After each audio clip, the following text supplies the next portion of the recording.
Welcome to Dave Examines Movies and TV. Today, I examine You, Me and Dupree, a movie all about friendship and trying to do the right thing.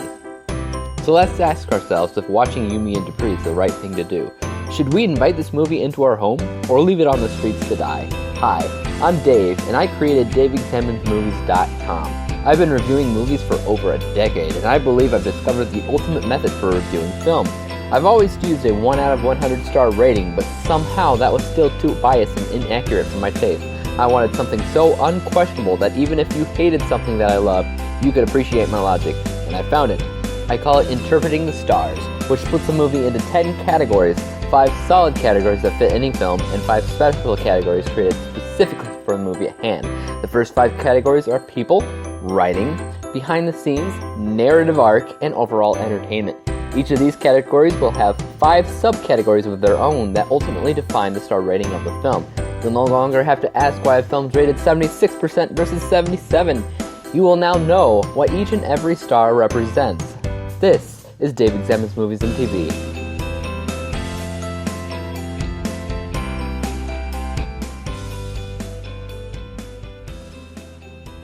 Alrighty, how's everyone doing today? This is live, so I didn't even realize that I had the song up so loud. I'm not sure if you heard my voice there or not, or if I was just a quiet whisper in the wind. So, I watched You, Me and Dupree, and I did watch this a while ago. So, forgive me for not remembering everything as fresh as I did when I saw it. Though, I do blame the movie partially because of how memorable or forgettable parts of it were.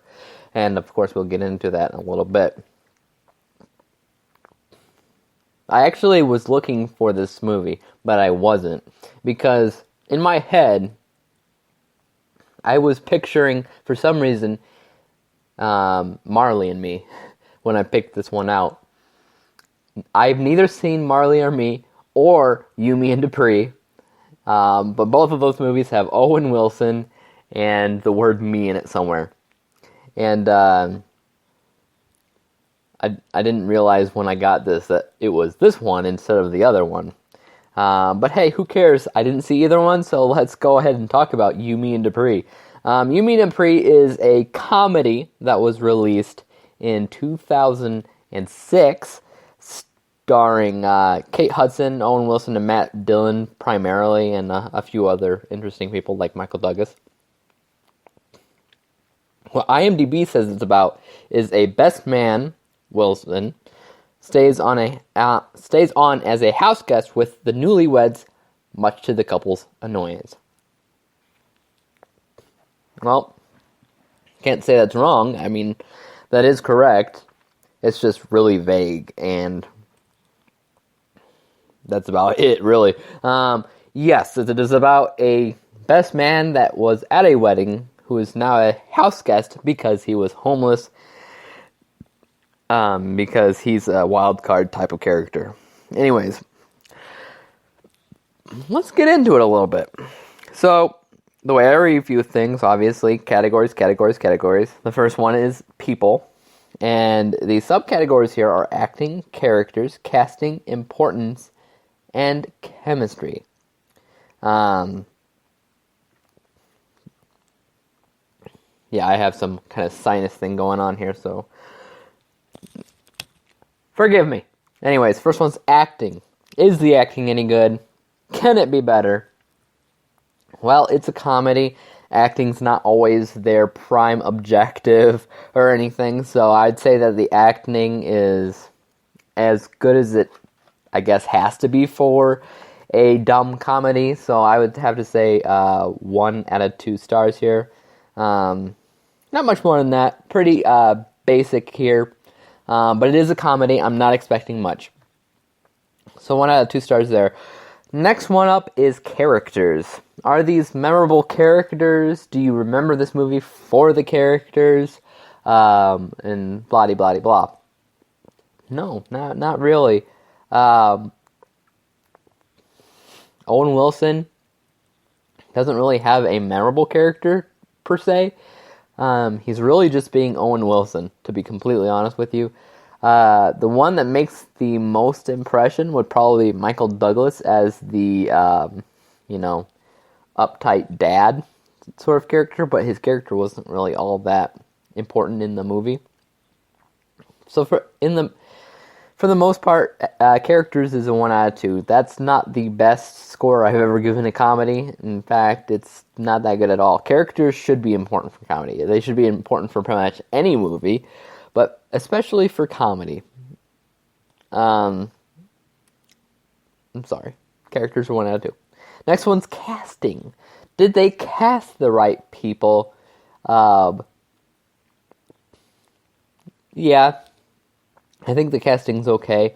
Nobody else could play Owen Wilson better than Owen Wilson. And I know his name is freaking Dupree and whatever, but he's Owen Wilson, and nobody else could play him better than he. The married couple, maybe they could be played by other people. I'm not sure. But as it is, they were okay for what they did, and I don't think anybody else could play them in any different way that's better or worse, really. They are who they are. So for that, I will have to say 2 out of 2. Give it to them, just give it to them. I'm going to get a bottle of water. Next up is importance. Are the characters important? Do they all serve a purpose here? I would say that Owen Wilson does. Right? His character is most important, but his name is, in the title itself. So that's not exciting here. The married couple, how important are they? I'm trying to think back when I saw this last week. Both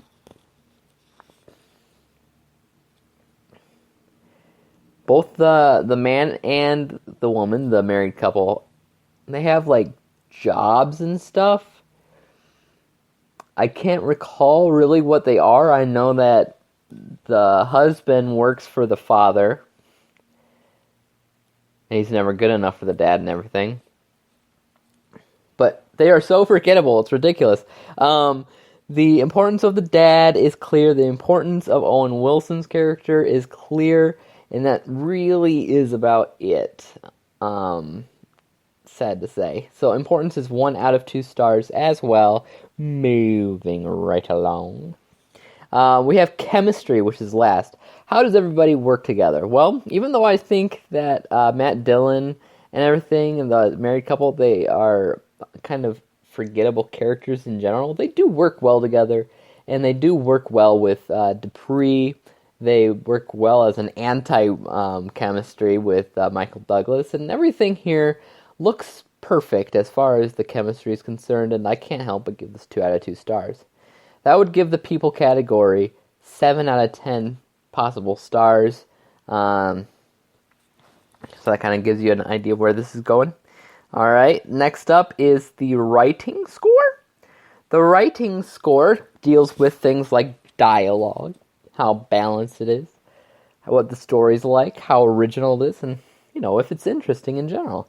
I would have to say that the dialogue isn't too bad, actually.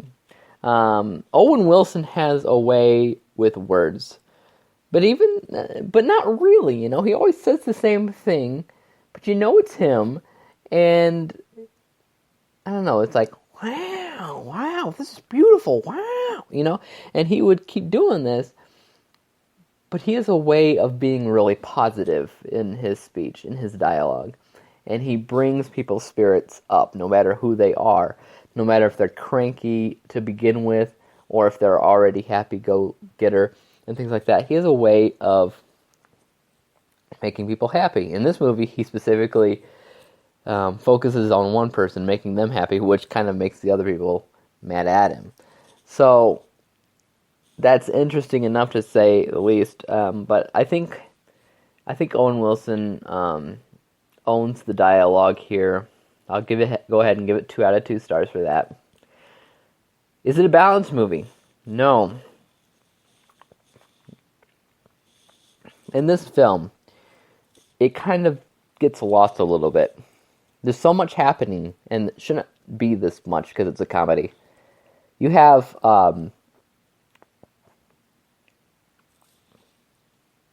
one segment where the husband is a huge friend of Owen Wilson. They're hanging out, they're having fun, boys are awesome, girls suck, and things like that.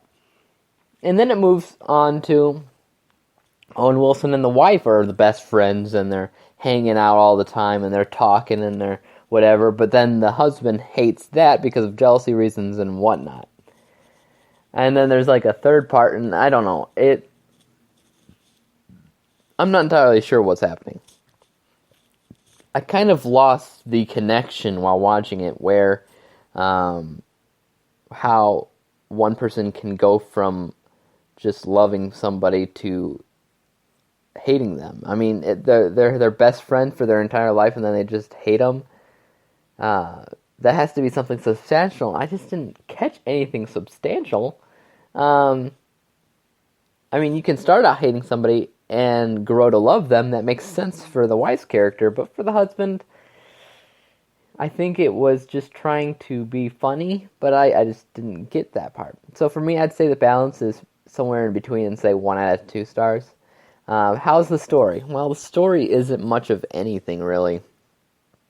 It's like a Beethoven thing where you have an uninvited guest who ruins everything, and then you grow to love them or whatever. It's just one of those types of things, and there is no story, really, that's involved here. So I'd have to say 0 stars. 0 stars for the story. Sorry. Originality, how original is it? Well, like I just said in the last one, it's kind of like the same thing as Beethoven, where you have a new house pet, and you think it's going to be just fine and dandy until he ruins things, and then you hate him, and then you grow to love him for all his flaws and whatever. It's a Beethoven thing, and but Beethoven's not the only thing that's ever done that. You see it in comedies here and there, not so much anymore as back in like the 90s and stuff. But Originality, 1 out of 2 stars. The only reason why I didn't give it 0 is because I've never seen it in this capacity, and you kind of have to think about Beethoven to really make the connection. So I guess I'll just give it 1 out of 2. Give it some credit where credit is due. Next up is it interesting? I'd say it's interesting. I would say, because I like Owen Wilson, and I like the other actors in there as well. Pretty much all of them. And they all had enough chemistry to make it interesting. But overall, I just like Owen Wilson. I know he's like the same in everything, but I can't help it. I gotta say he makes things interesting all the time for the most part. For me, that's a 2 out of 2 score right there. So we end up with 6 out of 10 possible stars for the writing.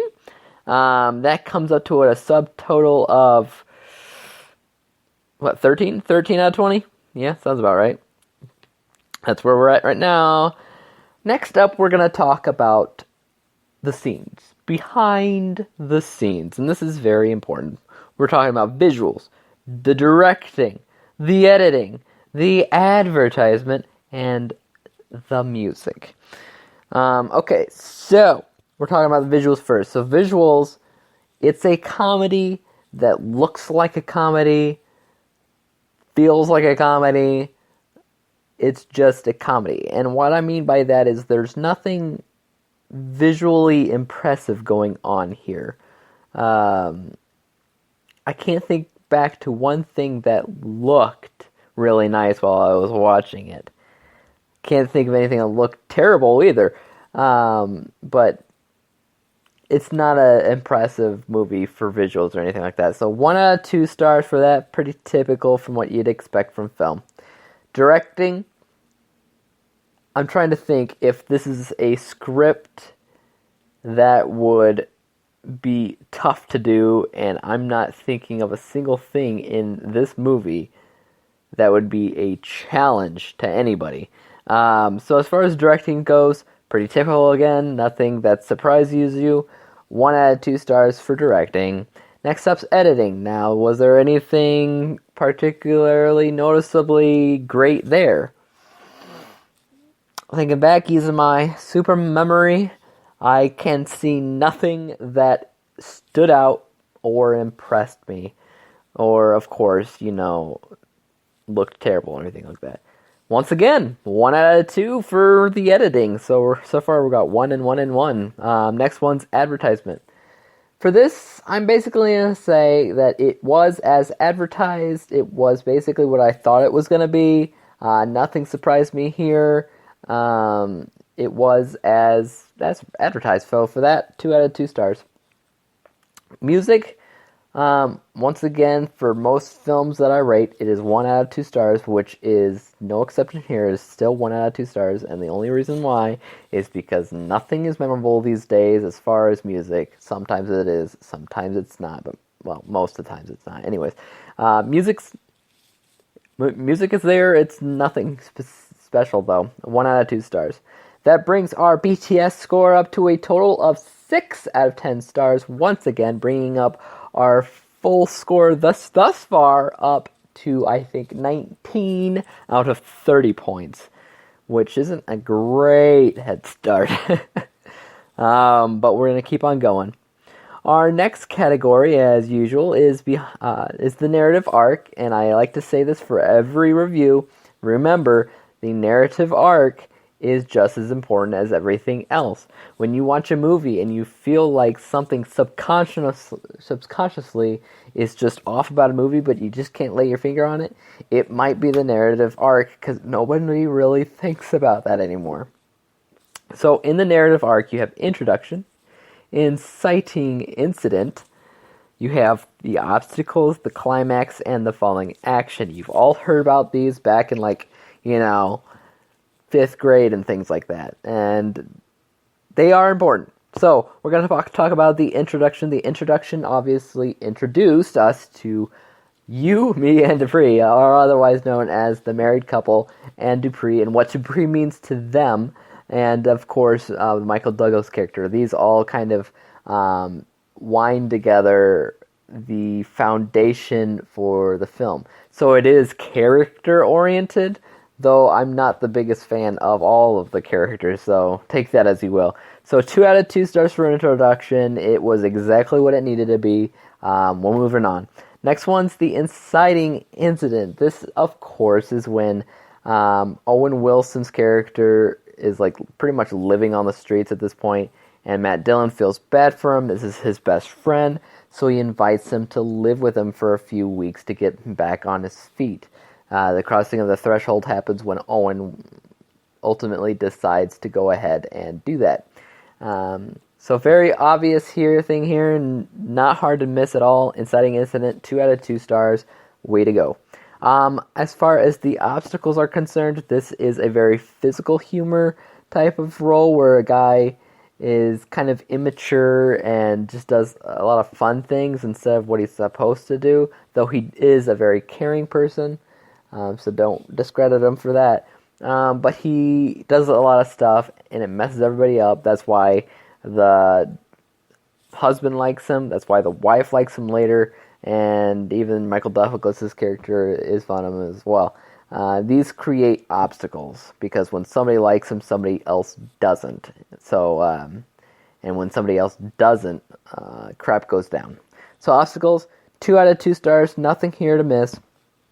The climax was also thought out and was executed rather well. It came to a head, which it usually should, and the climax was perfectly acceptable and satisfying.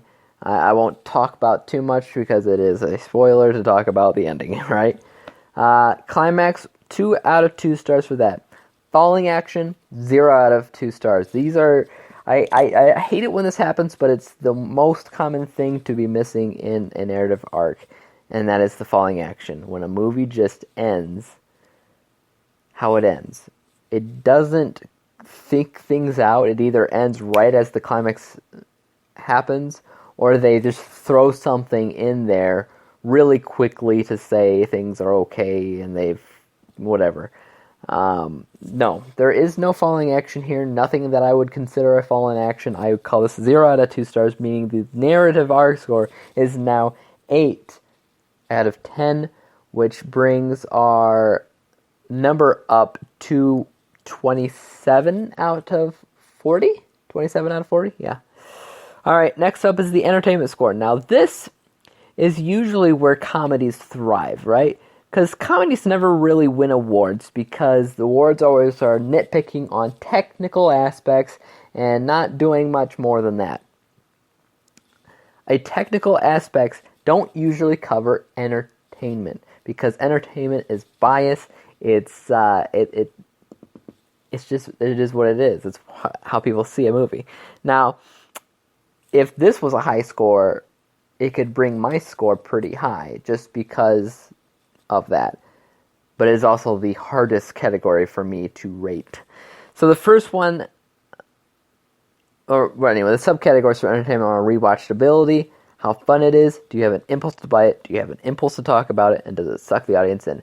When I think of how entertaining a movie is, these were basically the things that come to mind for how it breaks down. Why you're entertained by it. Do you want to see it again? Whatever. So the first one is rewatchability. Do you want to see it again? Would you see it again? And what are the elements behind what would make you see it again? For me, I put a 1 out of 2 stars down here. And what that means is I'm not going to go actively seeking it out to find it again. But if I stumble across it, I might watch it again. And I would not have any problem saying that. So 1 out of 2 stars for that. Next up is it fun? Is it just, I don't really mean funny, but is it a fun time to watch? And I would say it is fun. You can watch this as a movie that is just kills time and you just have fun with it. I do see it as that kind of thing. So for that, I give it 2 out of 2 stars. Easy peasy lemon squeeze.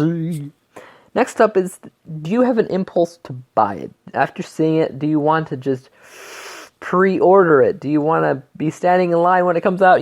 Just, is this something that you want to add to your collection? For this, I said no. Like I said before, I could stumble across it and I would like to watch it, but if I stumbled across it at a store, I wouldn't want to buy it. You know what I mean? So for this, I had 0 out of 2 stars. Next one is up. Do I have an impulse to talk about it? After seeing it, do I need to tell others that it exists to go see it? Do I have any kind of questions regarding what happened in the movie that I have to talk to other people about?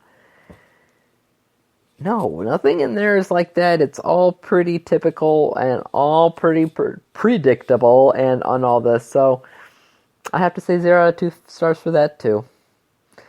Does it suck the audience in? This goes along with fun and everything. I think it does suck the audience in, not as much as it probably should. But here and there, when there are funny moments, it does suck the audience in. And you like what's going on. So for that, I'll give it 1 out of 2 because it's right there in between. It's not an amazing suckage of the audience, but it is noticeable there.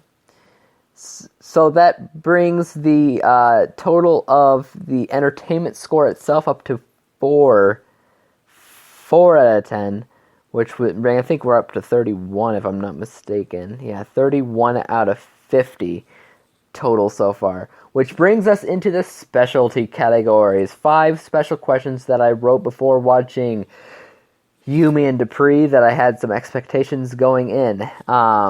And those are dun dun dun dun dun. First one's family and friends. You expect this movie, a movie called You, Me, and Dupree, be about friendship, be about something to do with family.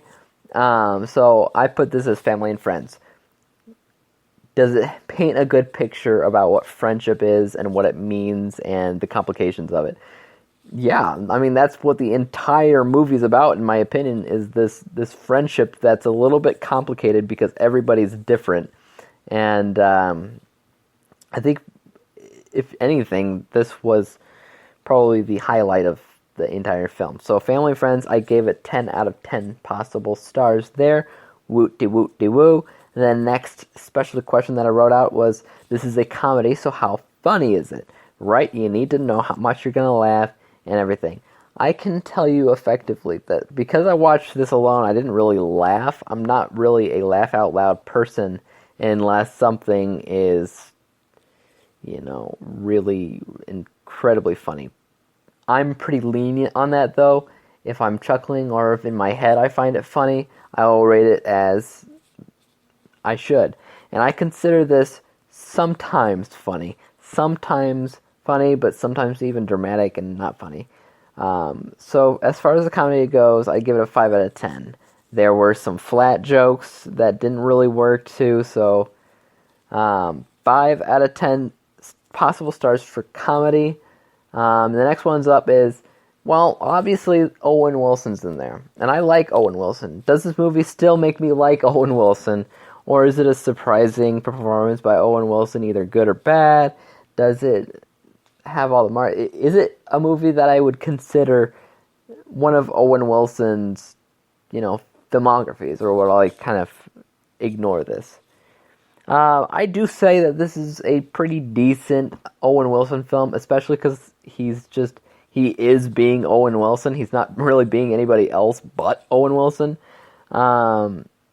If you're looking for a film where he acts like himself, this is probably one of the best to look out for that, and I give that 10 out of 10 stars as well.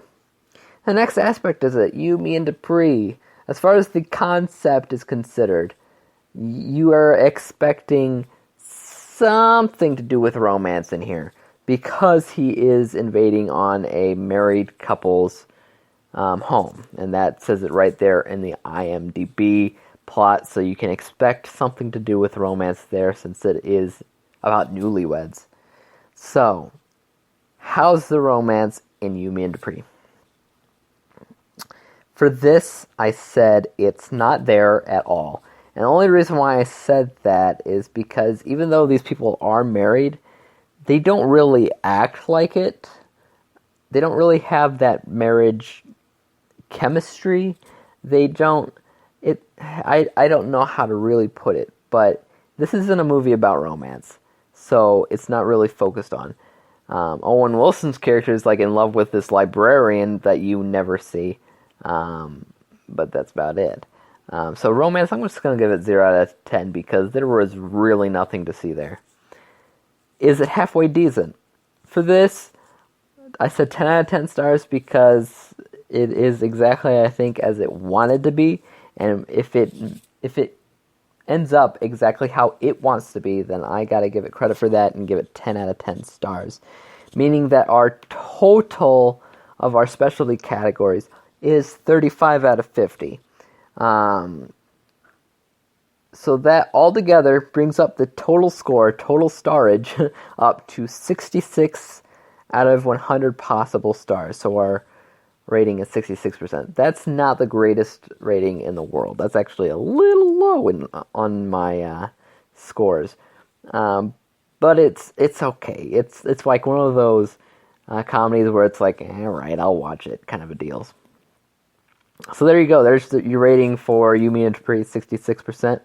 I also wanted to mention, I'm not entirely sure why this is. I mean, the only woman that you really know in this film is, the main one, the wife, Kate Hudson. That's the only one you actually, see. Even when it came down to the girl that Dupree was hung up over, you see the back of her head, maybe. I don't even know if it was the back of the head or just, a shadow or something. And literally, there's, no other women in this movie. Which brings the diversity aspect way down. I've seen this in a few movies actually, where women are really not focused on in the movie quite at all. I don't know. Blame me all you want, but I think that was obvious, and I wasn't a big fan of that. Just a side note for you. I don't think it really affected my rating, other than maybe characters or character depth and all that. But that's it. You mean 366. Okay. So, I told you in the last podcast that I was going to let you know what I'm doing for TV Tuesday, and that's what I'll do right now. So I tried to figure out what I was ever going to do with TV Tuesday, because last time I was talking about every single TV show that aired in the week and which was best. Well, I'm only keeping one aspect of that. I'm keeping how I tell you what the best 3 TV shows were in the last week. But other than that, we're going to talk about something specific, some kind of specific topic that is relevant and current. And tomorrow, I'll be talking about Prison Break, the first 4 seasons and the final break movie that they came out with. I'll be joined by my brother Andy, who is my co-host on my other podcast, Smaller on the Outside, because he actually just finished a big rewatch for the series, and I never got around to doing the rewatch, and I meant to. So he'll be perfect for kind of shedding some light on the things I may not remember, and everything. So we're going to be talking about that tomorrow, as well as what was the best TV show that aired last week. So lots of good stuff there in the next episode. Also, as far as movie trailers are concerned, there was a movie trailer for the new Stephen King It movie, and there was articles all over the place that said this trailer is scarier than Pennywise itself. And while I might agree with that statement, I don't really consider Pennywise scary at all. I don't understand this whole concept of scary clowns. I never did.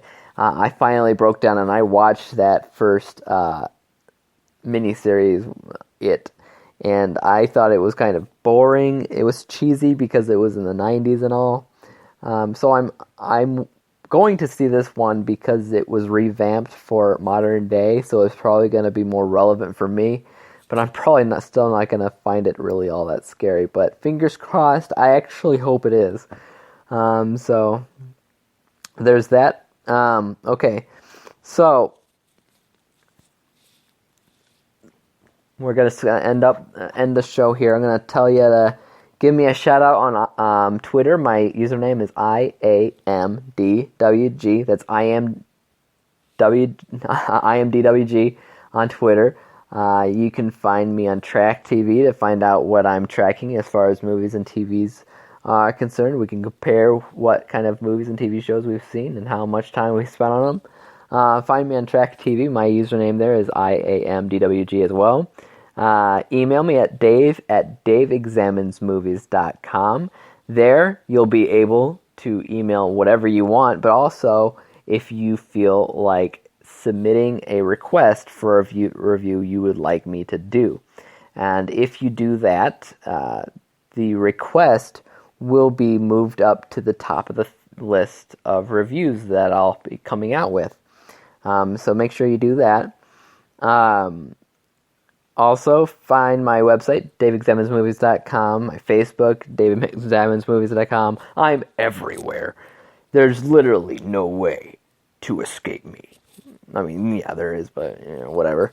So, I'm all over. You can just find me on whatever. Send me a comment, send me a like, subscribe, all of that jazz. I think my sinus problems left me somewhere in the podcast. Sorry about that. It started beginning. I couldn't really feel my nose. So, anyways, I'll catch you guys tomorrow when we talk about TV, and Andy will be joining us for Prison Break, and if you're a fan of that, make sure you join us, and we'll see you tomorrow. Peace out.